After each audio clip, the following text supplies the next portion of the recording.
लड़के ने आधी मूर्ति पहाड़ पर फेंकी, उसे मजा आया। युवक ने उसे बेपरवाही से उठाया और चलता रहा, पर घाटी के जहरीले कीड़ों ने उन पर सुइयां दागी। घनी सुइयों से डरकर युवक तेजी से भागा। पीठ पर बैठी लड़की ने चिपचिपे काले कीड़े निकाले, उन्हें फेंकते ही कीड़ों ने हमला रोक दिया और खुशी से खाने लगे। युवक को लगा कि औरत काम की है। उसने कुछ सूखी टहनियां काटकर दयालुता से उसके लिए रस्सी का झूला बनाया। युवक की पीठ पर लेटी हुई लड़की अब बहुत आरामदायक महसूस कर रही थी। भूखे ने मोटी गाय देखी, घास खिलाने ही वाला था कि छोटे घास भाई ने मार दिया। यहाँ की छोटी घासें पहले नुकीले चाकू जैसी पत्तियों वाली थी। गुजरते हुए जंगली बंदर ने छोटे भाई का मन समझा, तुरंत गोल होकर घास में घुसकर मोटी गाय को भगा दिया। गुस्साई मोटी गाय उन्हें मारने दौड़ी, पर छोटे भाई ने एक बड़ी कुल्हाड़ी फेंकी जो उसके सिर में जा लगी और बड़ा सिर तुरंत बीच से फट गया। छोटे भाई ने मोटी गाय के 2 मोटे हिस्से कसकर पकड़े, उसका पूरा शरीर चीर दिया गया और छोटे भाई को 2 पसलियां मिल गईं। जंगली बंदर भी दंग रह गया। वैज्ञानिकों ने प्रयोग के लिए एक ऑक्टोपस जैसे एलियन जीव को छोड़ा और उसे एक भेड़ के साथ बंद लैब में अकेला कर दिया। जैसा कि उम्मीद थी, राक्षस ने तुरंत भेड़ को निशाना बनाया और तेजी से उस पर झपटा।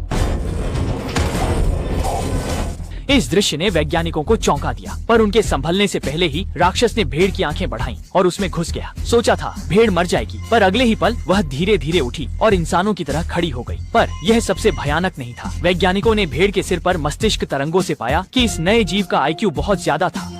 प्रयोग की सफलता देख वैज्ञानिक के चेहरे पर भी पुरानी मुस्कान लौट आई। लड़की ने अपने घर में एक आदमखोर दानव पाला था। उसे भागने से रोकने के लिए उसने रस्सी जंजीरों से एक तंत्र बनाया, उसे कसकर काबू में रखा। सोचा था इस विशाल दानव को वश में कर लेगी, पर लड़की के पास आते ही दानव उसे खाने की कोशिश करता।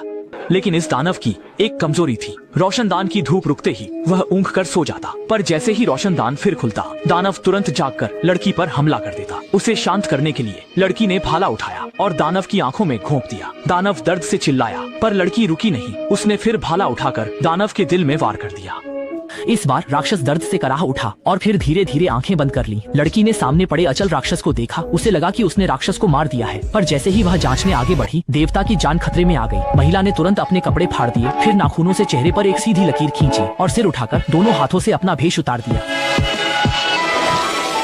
फिर उसने अपनी पीठ पकड़ी, खोपड़ी समेत उसे फाड़ दिया और तुरंत वुल्फ अंकल के सामने आकर बिना हिचकिचाहट के एक जोरदार वार किया। लैंगशू के उत्तेजित होने के बीच महिला ने पास पड़ा गैस सिलेंडर उठाया और उस पर झपट पड़ी। तभी मेचा योद्धा ऊपर से कूदा, 40 मीटर लंबी तलवार उठाई और वार कर दिया। लैंगशू को अपना हमला रोकते देख अपनी इज्जत पर चोट महसूस करते हुए मेचा योद्धा ने दूसरी समुराई तलवार निकाली और लैंगशू के एडमंटियम और वाइब्रानियम को सीधे काट डाला। मेचा योद्धा बढ़ना चाहा